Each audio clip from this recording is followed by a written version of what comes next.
Keisha Wilson. I am the financial inclusion leader for Truist in Richmond, Virginia. I am a graduate of none other than North Carolina Agricultural and Technical State University, Aggie Pride. So it's a lot of HBCU pride on the line, and there's obviously a HBCU presenter this evening. Again, thank you, KR Scholars, for having me. But we're going to go ahead and dive on in. Tonight's topic is going to be around budgeting as well as understanding credit, so that you all have a better understanding. Again, as you're out there making financial decisions, you have the wisdom that goes behind it to be able to make sound decisions. On the screen, there is a QR code. You can go ahead and scan that code. It's going to take you to a participant workbook. Bookmark that for your reference tonight, but also going forward, should you have questions or maybe just want to have access to that information, you'll be able to do so.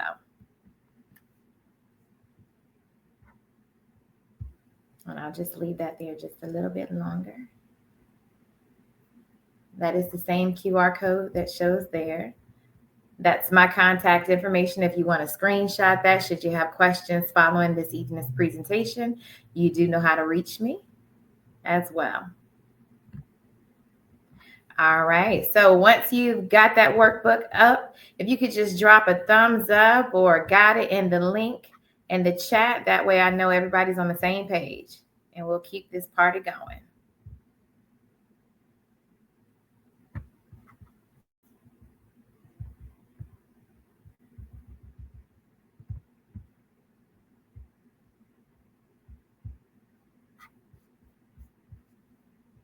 All right. Thank you, Craig. I appreciate that. All right. So Craig's got it. I'm going to take it that everybody has it at this point. If not, we can always come back to it if need be. All right. So budgeting and understanding credit, two very important topics as you again navigate through your financial journey. It's going to be super important to, have wisdom behind these two very important topics. Just to give you a little bit of background about Truist, if you're not familiar or you're not in an area where Truist is within your footprint, we are the old BB&T and SunTrust. We joined forces about 5 years ago to create this premier bank now known as Truist. And our purpose is really to inspire and build better lives. How we do that is really going out into the community, offering financial educational workshops, such as what we're doing this evening, to again help individuals have more knowledge. When I was you all's age, I was not fortunate to be given these nuggets of wisdom so early in life. So I had to navigate my early 20s just trying to figure it out. You all are being given these nuggets this evening that's going to help you to make informed decisions as you progress through college, as you graduate, as you get into your careers, and as you're making those big decisions such as purchasing homes, investing, and the list goes on. Again, you're making informed decisions based on the knowledge that you know, not just what Google is telling you. So big ups to KR Scholars for putting this together. And again, I'm happy to be a partner. We're going to go ahead and jump right on in. Again, as we talk about budgeting, it's very important for you to know where you stand today. All right. That's one of the biggest things, is knowing where you are at this moment. There's 5 different components that really is going to help you to build out and create your budget. I'm sorry, y'all. This slideshow is going a little wonky. This is my second time using StreamYard, so bear with me. I'm going to get it together. But there's 5 different topics that really help you to determine and make up your budget. The first one is basically where you spend your money, right? But not only that, how much money do you bring in each month? From those 2 areas, you're going to dictate is going to determine how much money you have left over. And from those three things should obviously help play to where your financial priorities are, but also what financial goals you can set forth for yourself. And we're going to explain that a little bit more as we go into it. So first things first, where does your money go? Think about that for a second. Where does your money go? Do you know? We've surveyed a number of people, and these are typically the 3 responses that we get. I kind of know where my money goes. I figure what I don't know won't hurt me, or I balance my account to the penny. Where do you fall in alignment with that? Do you know? Do you kind of know, or do you budget to the penny? All right. So some of you said some of your money goes to bills. Absolutely. I'm one of those people. A lot of my money goes towards bills. Food, clothes, birthday dinners. Absolutely. I know all about that. April is a big month in my household. Food. Absolutely. All right. So some of you know where your money is going, right? And that's the first step. And again, as you progress through life, those line items they're gonna grow. It's gonna go for more than just birthday dinners and bills. Okay, it's gonna be other things that's added to those line items, and we're gonna talk about how you navigate that. All right, so for those of you who do know where your money goes, how do you keep track of it? How do you keep track of it? Are you writing it down? Are you using your online banking? Are you just going by what your balance is texting you in the morning on the app? How do you keep up with it?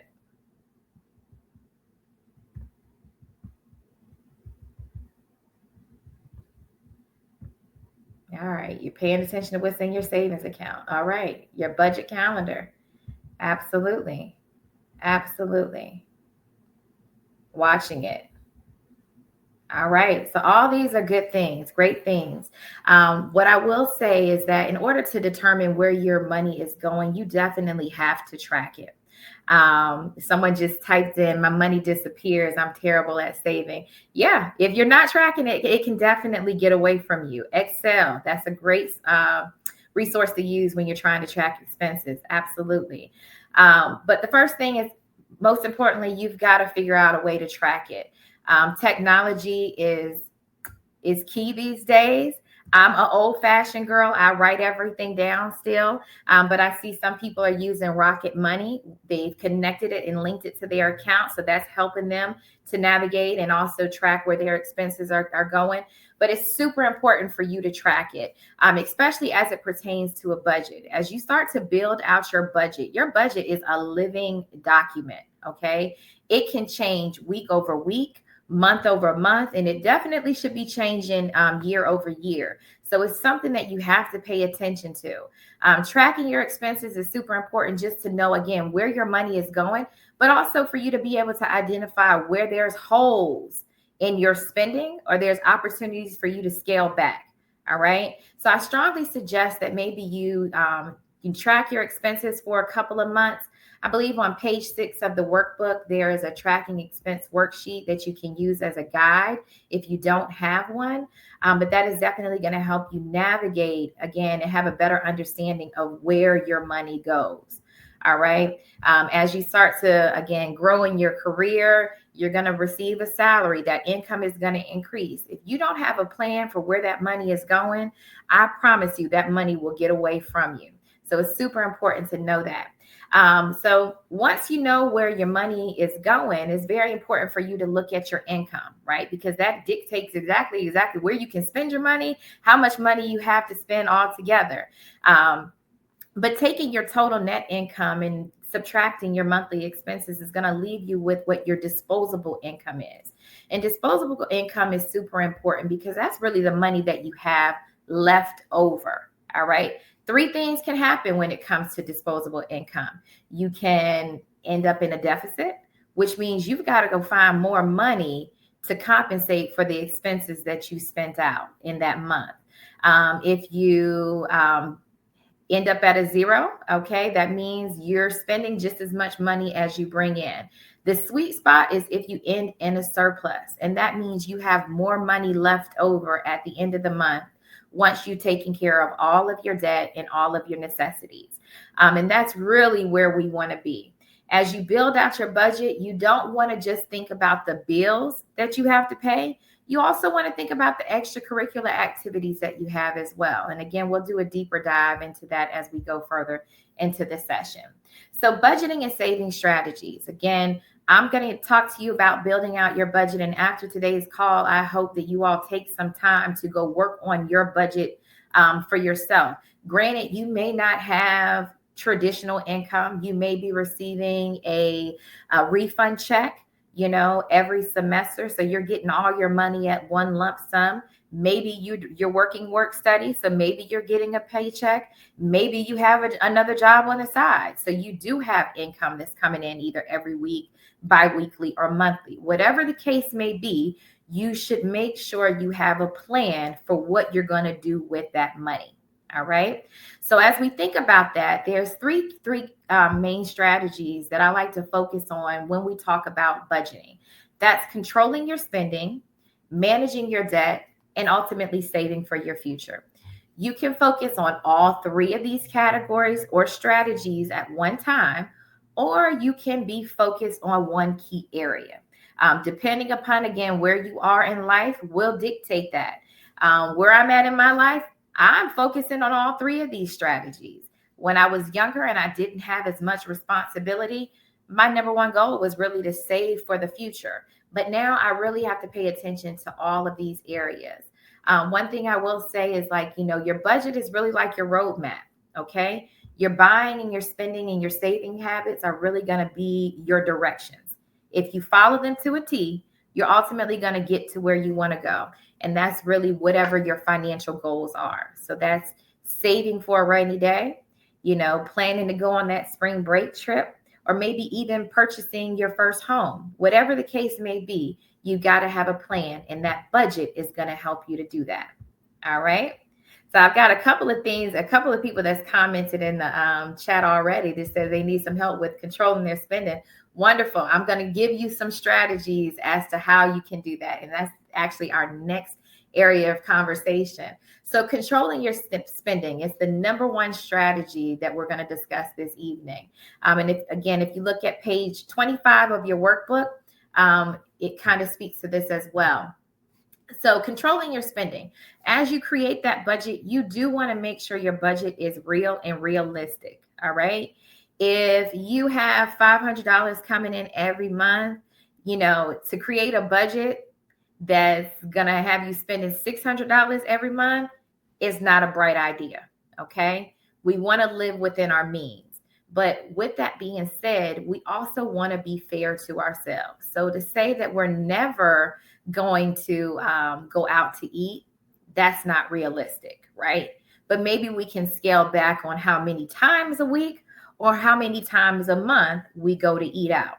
All right. So make sure your budget is realistic and reasonable. Think about ways to make additional money, right? Is there something you're good at doing that you could turn into like a side hustle? I know a lot of young ladies, when I go on to college campuses, like the hair is on fleek. I mean, everybody is dressed to a T. And I'm just wondering where do you all go? Because I need a new stylist. But oftentimes, there's someone on campus that's able to provide those services, and they're charging to do so. So maybe you're good at doing hair. Maybe you're good at cutting hair. Maybe you're good at styling, something that you could turn into a source of income that to you is really just a hobby. So think of ways to make additional income. In addition to that, where are areas that you can cut costs? This is one of the biggest things that will allow you to increase your disposable income. We're living in a time where things are super convenient. So we have DoorDash, Uber Eats, all of the things, right? But as we're eating out and we're ordering these things, there's a surcharge that's associated with that, right? So if they're going to bring the food to my apartment or to my dorm, I'm going to have to pay for that, right?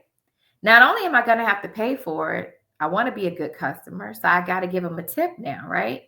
So sometimes if you really actually pay attention to it, sometimes you're paying 2 times the cost of what that meal would really cost you, right? Why don't we carpool?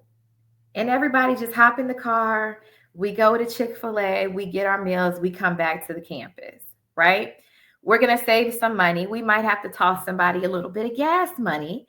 But at the end of the day, we're going to save money in the end. And that's really what we want to do. So think about ways and areas that you can cut costs. I know for me, I love coffee. So every morning having a cup of coffee, that's the way I get my day started. And typically I like to go out and get the coffee from Dunkin' Donuts or Starbucks. My average ticket price at Starbucks is $10.44. Okay. That is for my coffee and for my butter croissant. It's just one of those things that I just like to have. But I can't spend $10.44 every day at Starbucks, right? That would add up really, really fast. I would be paying over $50 a week just in Starbucks if I'm going Monday through Friday. And that's a little bit ridiculous. So, reality moment for myself, like, hey, why don't you go and get the ingredients needed to make the drink the way you want it to taste? And a couple of days out of the week, let's make the drink at home versus going to Starbucks and buying it. And so I've saved myself a lot of money in doing that. But if I was not paying attention to that, I would literally be paying over $200 in coffee per month. Okay. That adds up very quickly. And so those are the things you want to be mindful of. Do periodic checkups of where you can save money. So maybe you have a vehicle, right? If you have a vehicle, you're paying for car insurance.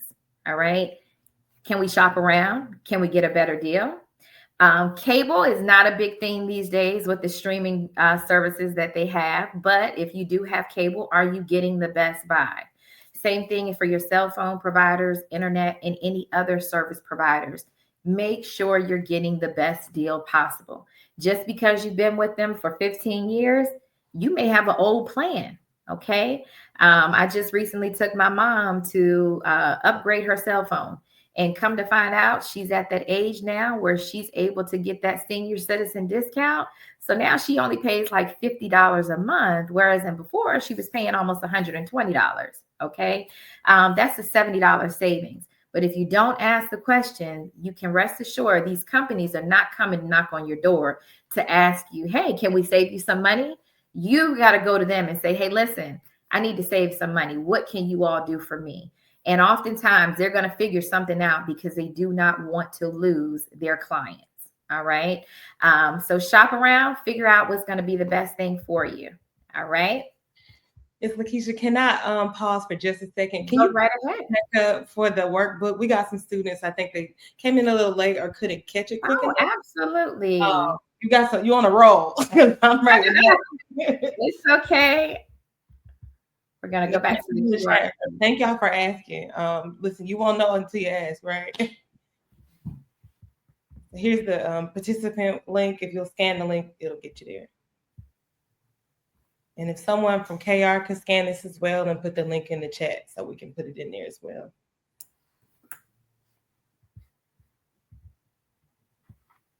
And I guess while I did pause, are there any questions that y'all have from Ms. Lakeisha so far to put in the chat? Don't forget to ask as she's going. The commentary is fantastic. It really keeps the conversation going.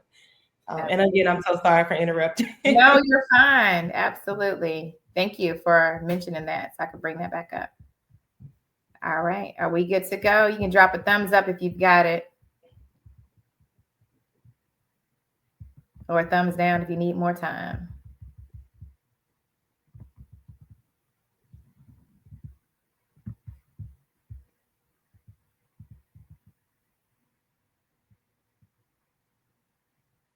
Yep, we got it. Good to go? All right. I'm gone. Okie dokie. All right. So that's controlling your spending budgeting strategy number one. The second strategy is really managing your debt. Okay. And hopefully this is not something that you guys have accumulated a lot of. But again, as you progress through life, you know, it's almost inevitable, right? You go to finance a home, you're going to have debt. You go to finance a vehicle, you're going to have debt. You have a credit card, you're going to have debt. So these are just things that you want to make sure you keep your pulse on and it doesn't get too far out of control. All right. So managing your debt is super important that you're making those monthly payments every month. All right. Because again, that can affect your credit. But in addition to making monthly payments, you want to make sure that you're setting additional money to the side to pay down that debt even more. So if you have that credit card that has a $500 balance and the minimum payment is only $25 a month, we want to make sure we're doing more than just the 25. All right. We're in tax season. Yesterday was the last day to file your taxes on time for 2024. But maybe you're getting a refund, making sure you have a plan as to what you're going to do with that money. If you're getting some back and you have some debt, let's look at paying some of our debt down. All right. Good rule of thumb is just use an additional 10% of your income to help lower that balance. Again, ultimately, the idea is to increase your credit score, which is going to allow you to get more favorable terms when it comes to financing later on in life. So just making sure, again, like I said, keeping your pulse on your debt, but also creating that line item within your budget to make sure you are addressing that. For those of you that may have student loans, although you may not be required to pay them back right now, that is one of those things that's going to be on your budget once you graduate. So just being mindful of that, just thinking about and creating that plan as to what you're going to do, how you're going to attack that once you graduate. And then the last strategy, again, is saving for your future. This slide says saving for your future, but I always like to say saving for yourself. Okay. Again, same thing as debt. 10% of your income should be part of your savings plan. Your savings plan should also be built into your budget. The same way you pay your credit card, you pay your tuition, you pay for your housing, you should pay yourself. All right. So 10% should automatically go towards a savings plan, typically your emergency savings account. Things can happen that we're not necessarily prepared for all the time, but if you have some money set aside when the unexpected happens, you are somewhat prepared. Making sure you set aside money for those big purchases. Again, the home, the car, they may not be on your radar right now, but again, maybe that spring break trip is. Maybe preparing for homecoming for next year is. You want to make sure you're putting money aside now so that when those events come, you're not caught off guard and trying to figure out how you're going to, pay for these things. Because the last thing we want to do is to use a credit card to fund those type of purchases. Okay. Because if we don't have the money now to pay for it, 9 times out of 10, you're not going to have the money 6 months from now either. So we don't want to use credit to finance, leisure things or, things that's just going to give us a sense of gratification for a period of time. We really only want to lean into that credit space for more so emergencies. All right. For those of you that are working, oftentimes, depending upon who you're working for, they may allow you to even start contributing to your retirement plan, even as a part-time employee. Lean into that. If a company or organization is offering you a 401k with a match of any kind, 1, 2, 3, 4, 5%, make sure you take advantage of it. It is never too early to start planning for your future. And believe it or not, you're really not going to feel it. 2, 3, 5%, you're not going to feel it. But if that option is there, make sure you take advantage of it. All right. So I do have a couple questions here in the chat, and I don't want to get too far in the weeds before we answer some of these. All right. So what is the minimum credit score required to qualify? All right. Not sure exactly what you're looking to qualify for, whether that's a credit card, a home loan, or auto loan. But let me just put it like this. There is a product out there for everyone, whether you have good credit or bad credit. The idea is to have the best credit possible. And we're going to go into this a little bit more as we move into the credit conversation. The higher the credit score, the more favorable terms you're going to have. Okay. 720 and above is really where you're going to see the best rates, lower rates, the most favorable terms. Anything below that is where things are going to start to increase. Your rates are going to become a little bit higher. Doesn't mean you're not going to qualify. It just means you may pay a little bit more. So 720 or above is really going to be your sweet spot when it comes to credit. But There are people out here that will allow you to borrow for them, but you're going to pay some astronomical rate amounts of money. And that's where you want to stay away from. All right. But thank you for asking that. All right. How do you regulate compulsive buying and over consumerism? Again, this is where your budget plays an intricate role. If you stick to your budget, you should only have a certain amount of money allocated to impulsive buying. So only, let's say for the month of April on my budget, I only have $200 that I can really do whatever I want to do with. All right. I've got to stick to only spending that $200. Okay. I'm giving myself room to do what I want to do. Again, as I'm looking at Amazon, I'm seeing a new air fryer. I want to purchase it. Okay, cool. I got $200 to play with.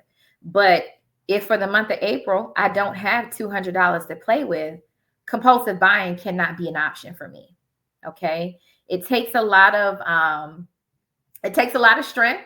Okay. But you got to stick to it. All right. If your ultimate goal is to do something bigger for yourself, again, paying off your debt, saving for a car, saving for a home, you've got to look at the bigger goal.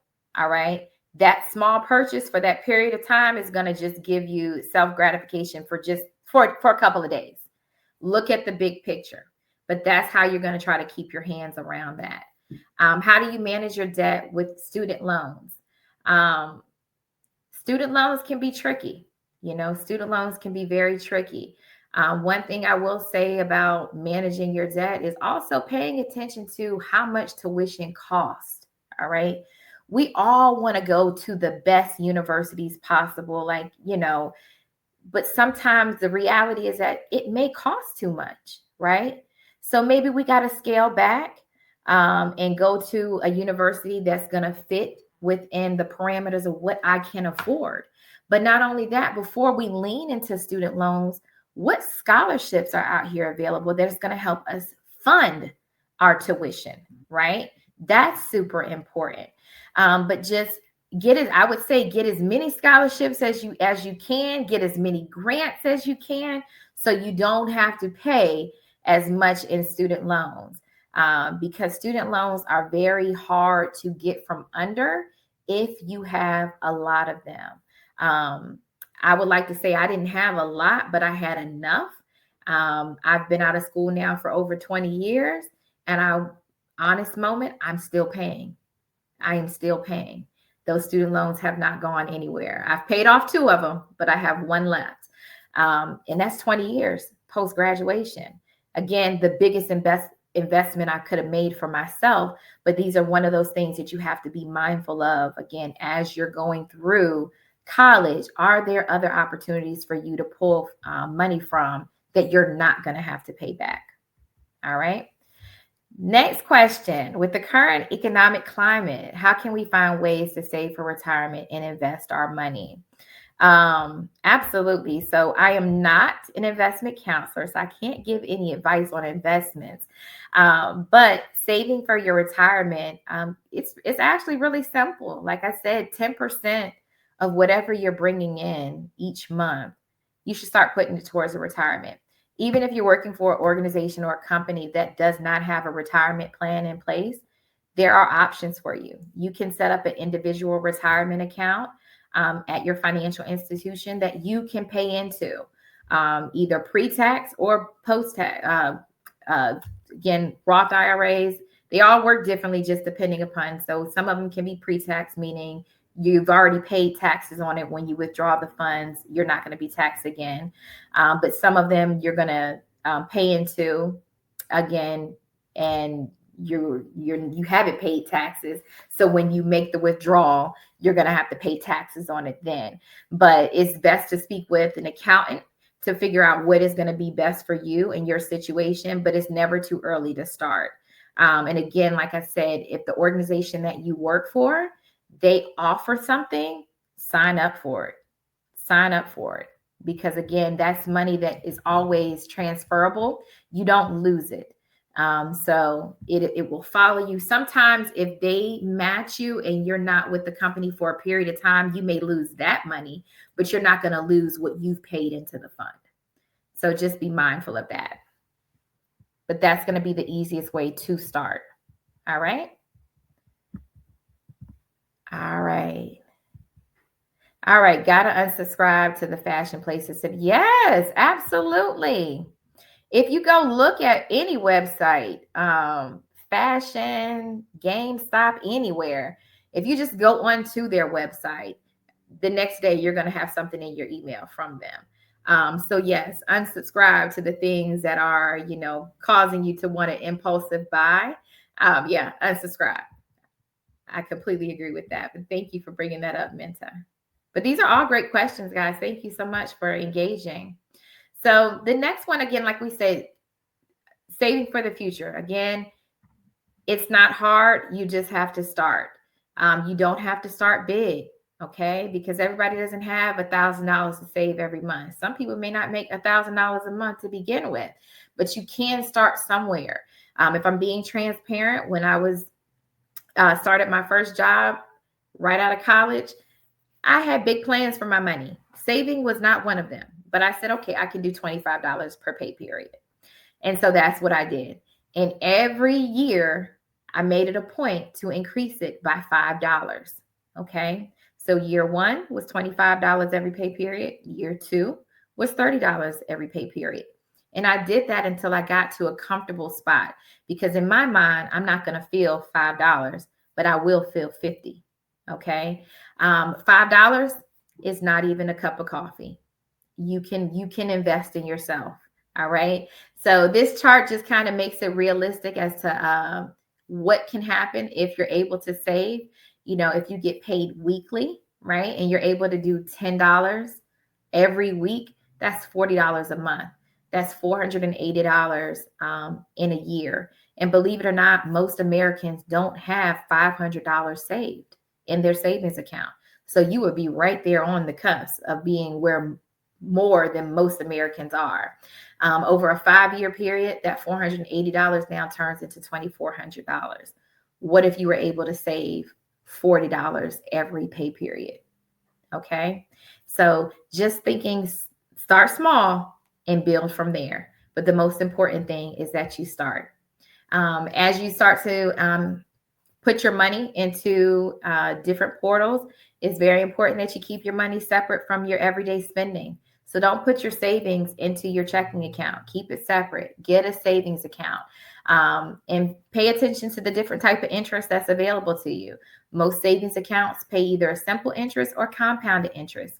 Simple interest is simply interest on the money that you have deposited. Compounded is going to allow you to earn interest on the money that you deposited, but also the money that you've earned, the interest that you've earned. So pay attention to that, because the compounded interest is going to allow you to earn a little bit faster than what simple interest is going to do. All right. So strategies on becoming a successful saver: pay yourself first. All right. Before you get your paycheck, Uncle Sam has got his slice of the cake. Make sure you get the next slice. All right. Set it up so that your deposits are automatic. You can ask your employer to automatically put your funds into your savings account. So split your check. Maybe you only want $25 every pay period going to your savings account. You can request that. But just make sure it's automatic, so it's not something that you have to think about. And then again, like I said before, start as early as you can. All right. So understanding your credit, building and repairing your credit. This is a hot topic for a lot of people. All right. So as we talk about credit, it's very important to understand what credit is. Does anybody know the definition of credit? How would you define credit? What is the purpose of credit?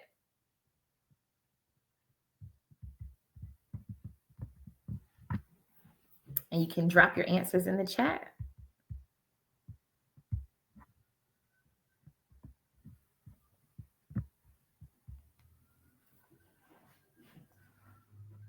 What is the definition of credit? And if you have your workbook out, the answer is in the workbook.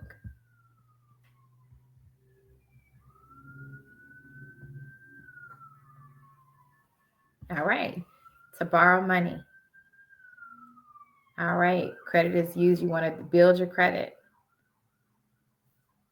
Absolutely. Absolutely. So I like to define credit as basically your adult report card as to how you have handled your personal finances. All right. So the same way we're in school right now, we get grades for the classes that we attend, right? Sometimes pass, sometimes fail, sometimes A, B, C, so on and so forth, right? Credit is the same way, all right? But it allows the creditors to dictate whether or not you are an individual that is worth risk lending to, okay? So some of you have said it determines how trustworthy you are to lenders. That is absolutely correct. But yes, credit is also used for jobs and to judge on character. This is all very true. You know, it's not just to see if, hey, I qualify for this loan. People use credit for other things. All right. The biggest factor that impacts your credit score is your payment history and the amount that is owed. Obviously, you want to have the most favorable terms as possible, but we recognize that sometimes things happen, right? We might have missed a payment. We might have spent over our credit limit, but we can rebound from those things. All right. It may take time, but it can happen. All right. If you don't know what your credit score is currently, you've never viewed your credit, you can go to annualcreditreport.com and receive your credit report for free. This is super important, again, to know where you are, to know what you need to do to get to ultimately where you want to go. Because sometimes people say, oh, I've got to work on my credit, but they don't know what their credit looks like to begin with. You could have a 700 credit score and you're walking around saying, I need to work on my credit. You need to know where you stand. So pull that credit report, see what's out there. Again, especially with the amount of fraud that happens um, in society today, you've got to make sure that you haven't, been a victim of that. You want to pull your credit. Pull your credit annually as well. I even strongly encourage you to sign up for a company that can also monitor your credit. A lot of banks now provide that service if you have an account with them. I know Truist, that is a service that we provide with our online banking. It doesn't cost you anything. But Credit Karma is another one that allows you to view what's happening on your credit. Doesn't always give you the right credit score.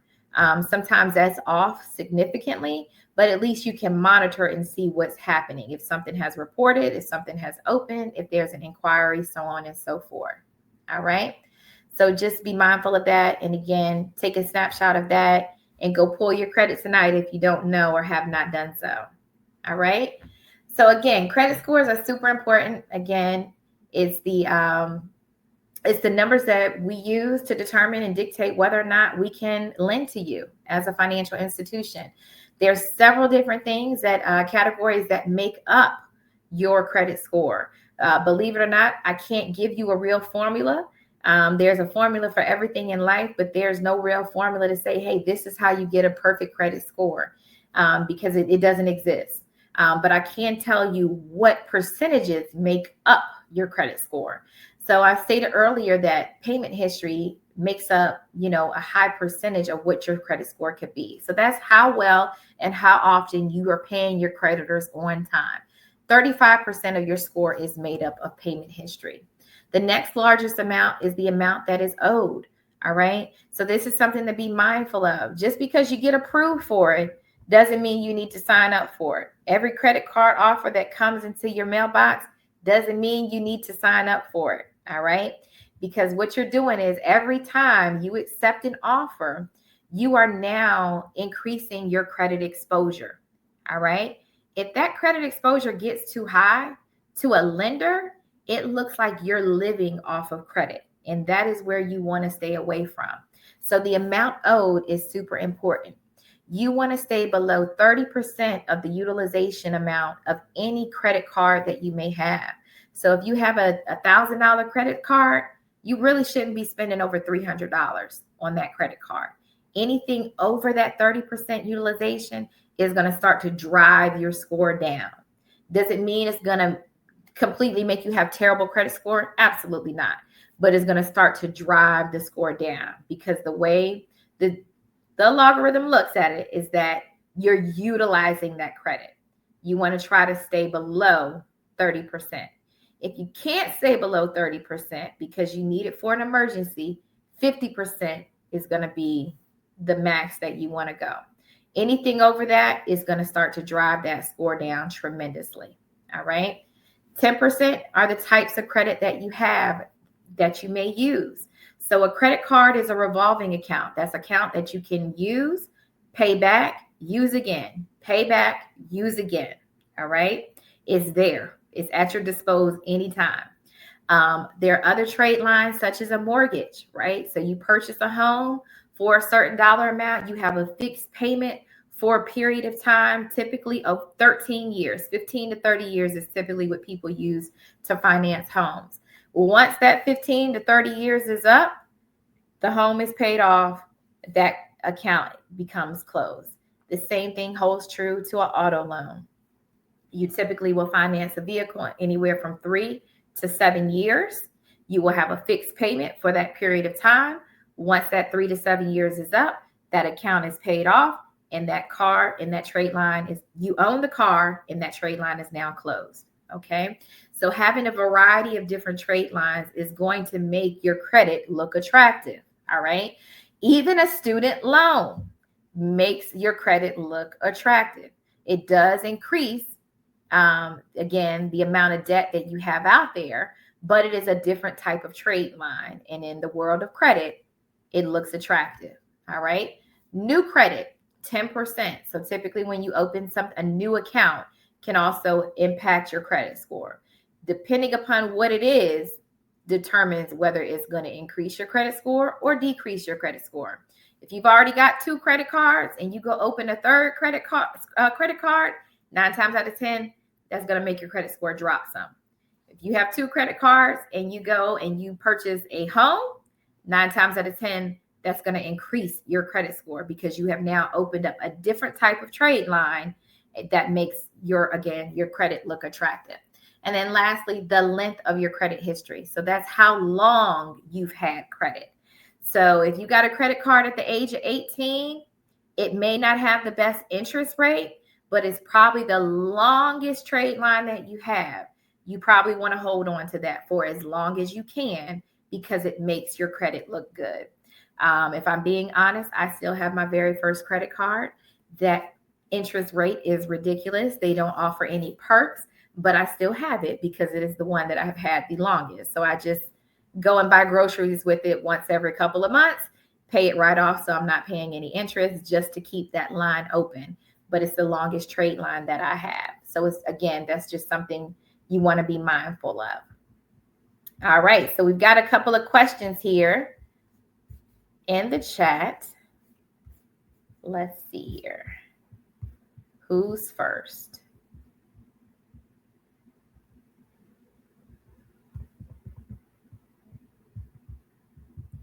All right. I think let's see. All right. Thank you so much for putting it up for me. What is the minimum credit score? All right. So we touched on that one. There's not a real minimum. Again, sweet spot is going to be 720 is going to be the highest to get not the highest, but the credit score that's going to allow you to receive the most favorable terms. All right. But again, there's something out there for everybody. So 720 and above is going to be what we consider great credit. All right. Any thoughts? All right. Is having credit necessary to building credit? Yes. You've got to have having a credit card. Having a credit card is not necessary to building credit. It's going to be the easiest way to build credit, but it's not necessary. You can use other things that are reporting to your credit bureau, such as student loans, auto loans, mortgages, things of that nature, but it's not required. It is not required. All right. Recommend any good credit cards for beginner credit card users. Pay attention to the interest rates and make sure you're getting the most for your money. I can't say that there's a particular financial institution that's better over another. It's really going to be based on what's best for you. Also pay attention to the types of programs that they have out there, such as reward programs. So oftentimes you can get cash back, you can get travel points. Pay attention to those things and lean into those as well. But the biggest thing is signing up for a card that's going to allow you to have the lowest interest rate possible. If the best you can find is 15%, because again, your credit is not really established, that's going to be the best thing for you right now. Doesn't mean it has to be the only card that you have for the rest of your life, but that's where you're going to have to start. The other option that you have is that oftentimes banks are able to create a secured credit card for you. So maybe you don't want to sign up for the traditional credit card. You want to use your money as collateral. We will issue you a credit card for $400 is usually the minimum. You can use that card to help generate your credit. And within 6 to 12 months, we can transition you into a regular credit card. So there's different options out there. It will really, we really want to have a one-on-one conversation just to see what the best fit for you is going to be. All right. All right. All right. So yes, if you have 3 credit cards, let's work on paying those off, scaling back, and let's try to keep. We want to try to keep it around 2. We don't want to get into the 3 and the 4 and the 5s because again, you haven't jumped out there and purchased your first home yet. So we don't want to get overconsumed in credit card debt before we get to the big ticket items. So let's just be mindful of that. All right. And we're coming up on time. So I'm going to just run through this real quickly. You know, when you pull your credit report, it's going to have, this is what the structure is going to look like. You want to just make sure you are paying attention to all of those different categories, your personal information, what is being reported, the accounts, what's showing in the bankruptcy section, what's showing in collections account, because hopefully none of that is being reported for you. Hopefully nothing negative has been reported. But if there is, we want to make sure that we dispute those items and get back to a good place so that, you know, again, our credit can soar. So just be mindful of that. We've touched on creating a secure credit card. We've talked about pulling your credit report. But again, if you run into a situation where your credit gets completely out of whack and it's beyond your control, definitely have a conversation. I'm always going to say start with your financial institution first. We do have resources available that can help you to navigate through that situation so you're not trying to figure it out alone. All right. Once you've got to a good spot, keep it up. All right. Pay your balances each month. Make sure you're not using that credit card for convenience. Pay attention to the credit card agreement and make sure you know and you understand what's available to you, and pay those monthly balances down as quickly as possible. So if you're borrowing $300 this month, try to pay that $300 off. Don't carry that over into the next month and the next month and the next month because we don't want it to get out of control.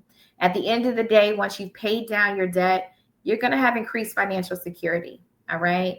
You're going to be able to enjoy life a little bit more, which is going to allow you to have less stress. Okay. Believe me, you will be less stressful. Your credit score is going to soar.